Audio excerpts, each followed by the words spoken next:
maybe psychotherapy has been focused on a more of a narcissistic angle of neuroticism of the founders.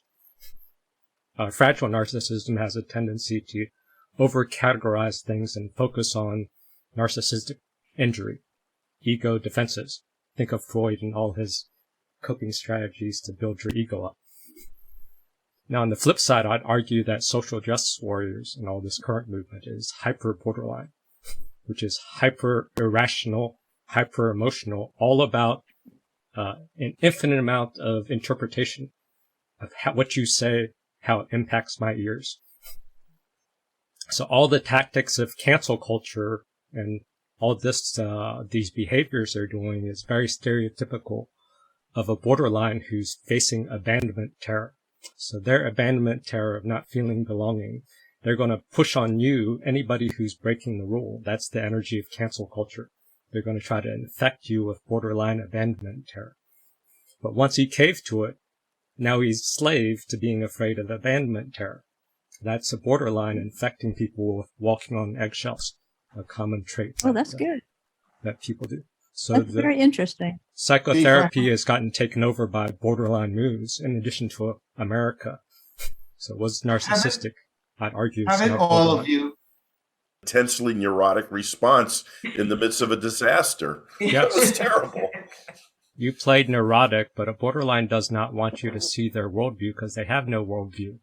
It's emotional containment is the issue. Right.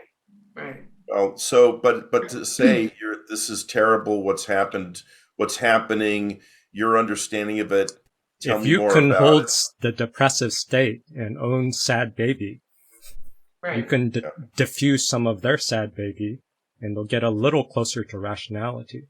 But they're flooded. You're flooded. Yeah. And that's all they care. They just want to dump their emotions outwards. That's the only agenda. You're flooded. They just want to dump their emotions outwards. That's the only agenda. There's intent-focused communication. What if there's a way to have impact-focused communication? And when you're focusing about impact-focused communication, the more you contain and express your emotions, the more you give space for the other person's impact. So you can say, so if they're reflecting to Charlie, like, I feel like you're suffocating me, blah, blah, blah. So you take the spotlight from the borderline or from the wounded person. Here we go. And then you say, oh my God, I'm so sad you're hurt. And that makes me feel like a total failure of 60 years of repetition and compulsion. You just start spinning in your crap, but try to tone your crap to match their feeling that you're sensing for them. So you're acting out their impact. And once you act out their impact, then there's more rationality for them to hear your intent.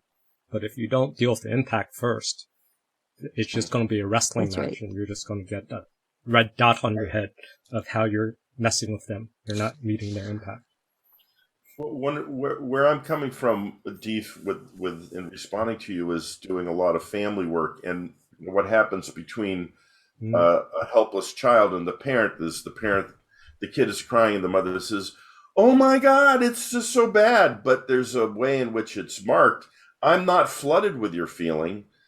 I get what you're feeling, and at the same time, I continue to function. And so in family therapy, I'm often saying, this is just very, very horrible. What just was said here is it's hard to believe that this is happening, but in a way that conveys that, and yet I'm still here as a thinking person with you. There's a container.